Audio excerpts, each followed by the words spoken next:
Hi అండి. నేనిప్పుడు చెప్పబోయే టాపిక్ ఏంటంటే అవశిష్టాధికారాలు. అవశిష్టాధికారాలు అంటే రెసిడ్యువరీ పవర్స్.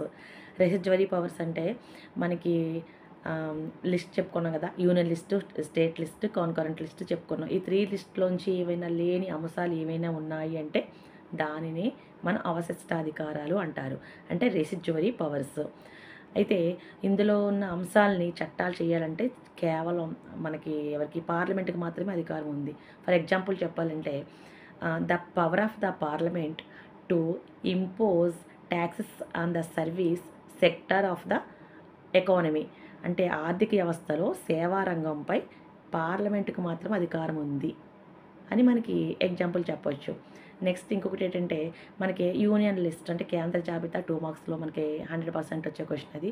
తర్వాత రెసిడ్యువరీ పవర్స్ కూడా ఇస్తాడు. అది 2 మార్క్స్. అప్పుడప్పుడు కూడా అంటే ఒక 70% స్టేట్ లిస్ట్ కూడా ఇస్తాడు రాష్ట్ర జాబితా.